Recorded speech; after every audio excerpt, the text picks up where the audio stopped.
Hello viewers, welcome to my YouTube channel quick English in Bengali. তো আজকের এই ভিডিওতে আমি তোমাদের সাথে শেয়ার করব তোমরা যারা 2024 সালের উচ্চ মাধ্যমিক পরীক্ষার্থীরা আমার চ্যানেলে রয়েছো তাদের জন্য এবিটিএ টেস্ট পেপার থেকে পেজ নাম্বার 226 অর্থাৎ 226 এর এমসিকিউ, এসএকিউ এবং গ্রামার। এর আগে 226 এর আগে যে সমস্ত পেজগুলো রয়েছে প্রত্যেকটা পেজের এমসিকিউ, এসএকিউ এবং গ্রামার তোমাদের সাথে শেয়ার করেছিলাম। তোমরা যদি আগের পেজগুলো না দেখে থাকো এই ভিডিওর ডেসক্রিপশন বক্সে প্লেলিস্টের লিঙ্ক দেওয়া রয়েছে, অবশ্যই করে কিন্তু চেক করে নিও।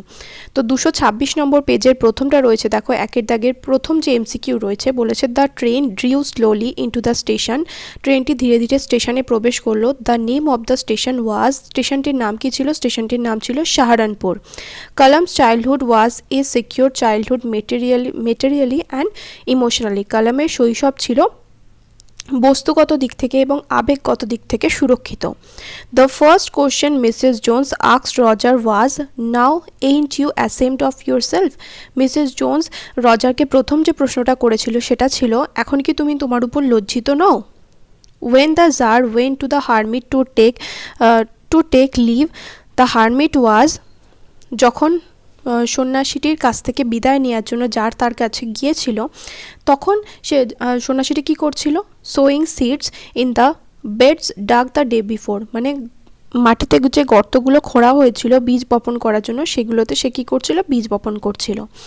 The most sensitive part of a tree as mentioned in the poem on killing a tree is root.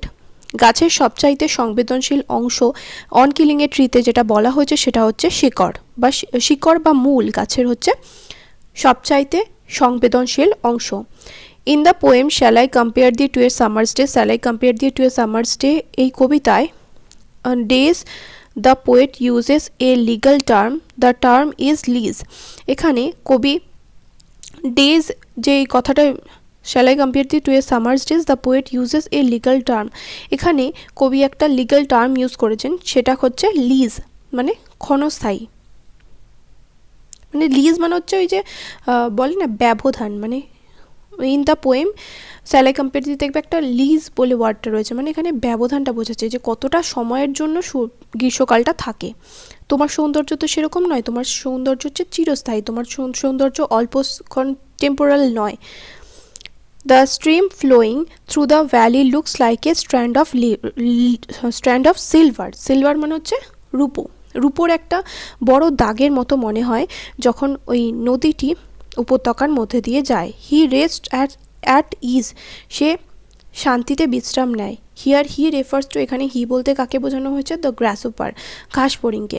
According to Natalya Stepanovna, Natalya স্টেপানোভনার মতে the Oxen Meadows are worth perhaps 300 roubles. Oxen মিডোসের দাম কত? 300 roubles. In the previous year Natalya lent Lomov threshing machine, আগের বছর Natalia লোমভকে কি ধার দিয়েছিল? থ্রেশিং মেশিন, তাদের ধান ঝাড়াই মারাই করার মেশিন। অ্যাকর্ডিং টু লোমভের মতে the price of Squeezer should be 25 roubles. লোমভের মতে স্কুইজারের দাম কত হওয়া দরকার? লোমভের মতে স্কুইজারের দাম মাত্র 25 রুবেল হওয়া দরকার। Natalya compares Guess to a worn out cab horse.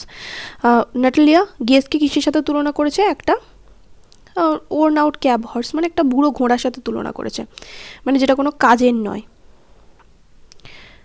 Wire did the hermit live, hermit অর্থাৎ সন্ন্যাসী কোথায় বাস করতো? The hermit lived in a wood, একটা জঙ্গলে বাস করতো। Why did Roger try to snatch Mrs Jones pocket book, কেন রজার মিসেস জোন্সের পকেট বুক ছিনিয়ে নেওয়ার চেষ্টা করেছিল, অর্থাৎ পার্স ছিনিয়ে নেওয়ার চেষ্টা করেছিল? কেন করেছিল? কারণ ও কী করতে চেয়েছিল? একজোড়া নীল সুইডের জুতো কিনতে চেয়েছিল, তার জন্য ছিনিয়ে নিয়েছিল। Roger tried to snatch Mrs. Jones' pocketbook because he wanted to buy a pair of blue suede shoes. কারণ ও একজোড়া নীল সুয়েডের জুতো কিনতে চেয়েছিল, ওর জন্যই ও মিসেস জোন্সের পার্সটা ছিনিয়ে নিতে চেয়েছিল। হু ওয়াজ পাক্ষী লক্ষ্মণ শাস্ত্রী? পাক্ষী লক্ষ্মণ শাস্ত্রী কে ছিলেন? Pakshi Lakshmana Sastry a close friend of Kalam's father was the high priest of Rameswaram temple. Pakshi Lakshmana Sastry ছিলেন কালামের বাবার একজন ঘনিষ্ঠ বন্ধু এবং তিনি ছিলেন রামেশ্বরম মন্দিরের একজন উচ্চ পণ্ডিত। ইউ মাস্ট বি ডিসঅ্যাপয়েন্টেড, তুমি হতাশ হবে। Who said this and to whom, কে কাকে এই কথাটি বলেছিল? The third co passenger said this to the narrator, মানে তৃতীয় যে সহযাত্রী ছিল তিনি লেখককেই কথাটি বলেছিলেন। Where was Kalam's ancestral house located, কালামের পৈতৃক বাড়ি কোথায় ছিল? Kalam's ancestral house was located on the mosque street in Rameswaram, রামেশ্বরমের মস স্ট্রিটে কালামের পৈতৃক বাড়ি ছিল। What were the last words Mrs Jones spoke to Roger, Mrs Jones রজারকে কোন শেষ কথাটি বলেছিলেন? At the end Mrs Jones advise Roger to behave properly, সবশেষে মিসেস জোন্স রজারকে সঠিকভাবে আচরণ করার উপদেশ দিয়েছিলেন। Why did the tsar put on simple clothes to meet the hermit, কেন জার সাদামাটা পোশাক পরেছিলেন সন্ন্যাসীটির সাথে দেখা করার জন্য? The tsar put on simple clothes to meet the hermit because hermit mate only common people, কারণ সন্ন্যাসীটি কী করে? শুধুমাত্র সাধারণ মানুষের সাথেই দেখা করে। How was the girls voice to the narrator, মেয়েটির গলার স্বর লেখকের কাছে কীরকম ছিল? According to the narrator the girls voice had the sparkle of a mountain stream, লেখকের মতে মেয়েটির গলার স্বরে একটা পাহাড়ি নদীর উচ্ছলতা রয়েছে। How was the soldier smile, সৈনিকটির হাসি কীরকম? The soldier smile was like an infant's gentle without guile, সৈনিকটির হাসি ছিল একটা শিশুর হাসির মতো, যার মধ্যে রয়েছে শান্ত ভাব, যার মধ্যে কোনো রকম ধূর্ততা বা চালাকি নেই। হোয়াট ডু ইউ, এখানে ইউ হবে ইয়োর না, you mean by miniature boughs, ছোটো ছোটো শাখা প্রশাখা বলতে কী বোঝানো হয়েছে? The miniature boughs means small branches of a tree, একটা গাছের ছোট ডালপালা। What is mean by the phrase nature's changing course, nature changing course এই কথাটির মানে কি? Nature's changing course means the fact that everything must undergo change with progress of time by nature's ল, মানে প্রকৃতির নিয়ম অনুসারে সব কিছু কী করতে হবে? সব কিছু এক না একদিন নষ্ট হয়ে যাবে। What role does the grasshopper play in the poem the poetry of earth, the poetry of earth কবিতায় ঘাস ফড়িং কোন ভূমিকা পালন করে? In the poem the poetry of earth the grasshopper takes the lead in the summer's luxury, গ্রীষ্মকাল ঘাস ফড়িং কী করে? গ্রীষ্মকালের বিলাসিতায় গুরুত্বপূর্ণ ভূমিকা গ্রহণ করে। এখানে বলেছে what role does the grasshopper play in the poem the poetry of earth, তাহলে the grasshopper in the poem the poetry of earth the grasshopper takes the lead in the summer's luxury, গ্রীষ্মকালের বিলাসিতায় নেতৃত্ব দান করে কে? ঘাস ফড়িং। Which creates silence in the poem the poetry of earth, the poetry of earth কবিতায় নীরবতা কী নিয়ে এসছে? দ্য ফ্রস্ট ক্রিয়েটস মানে বরফ, the frost creates silence in the poem the poetry of earth. Nor shall death brag thou wander'st in his shade, what rhetorical device does the poet use here, এখানে কোন rhetorical device মানে এখানে কোন figures of speech কবি নিয়ে এসছেন? এটা হচ্ছে পার্সনিফিকেশন বলেছেন, মানে ডেথকে এখানে মানুষের সাথে তুলনা করা হয়েছে। The poet employs personification in the line nor shall death brag thou wander'st in his shade from Shakespeare's sonnet number 18। তারপর এটা what do red hole signify in the asleep in the valley, asleep in the valley কবিতায় red holes অর্থাৎ লাল গর্ত কিসের প্রতীক?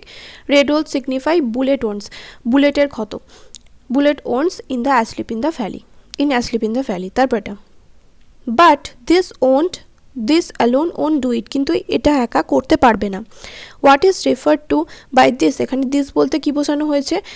Here this refers to the act of hacking and chopping, এখানে this বলতে ওই যে হ্যাকিং এবং চপিং মানে ওই যে ধরে বেঁধে কাটাটাকে বলা হচ্ছে, কুচি কুচি করে কেটে ফেলার যে প্রসেসটা সেটার কথা এখানে বলা হচ্ছে। তারপরে চারের দাগে রয়েছে ডুয়াস ডায়েট, প্রথমটা রয়েছে the woman said to Roger, মহিলাটি রজারকে বলল what did you want to do it for, তুমি এটা কেন করতে চেয়েছিলে? Change into indirect speech, narration change করলে কী হবে? The woman asked Roger what he had wanted to do it for.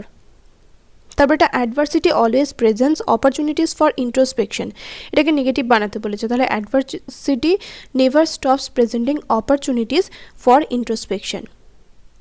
তারপর এটা her next question remove my doubts, এটাকে ভয়েস চেঞ্জ করলে কী হবে? My doubts were removed by her next question. He takes the lead in summer's luxury, এখানে বলেছে use the verb lead form of lead to rewrite, তাহলে he leads in summer luxury. তারপরে এটা the humming insects don't disturb his rest, এটাকে complex বানাতে বলেছে, তাহলে কী হবে? The insects which are humming don't disturb his rest. তারপরে the jar was very glad to have made peace with his enemy so easily, এটাকে দুটো পার্টে ভাঙতে বলেছে, তাহলে the tsar had made peace with his enemy so easily full stop he was very glad full stop.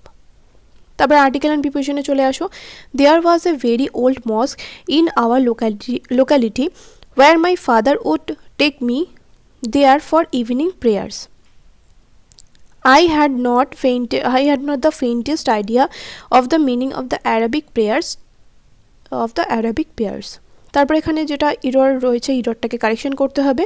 when the jar approaching the hermit was digging the soil, when the jar approached, তাহলে উত্তর হবে approached, the hermit was digging the soil। আশা করি বুঝতে পারলে।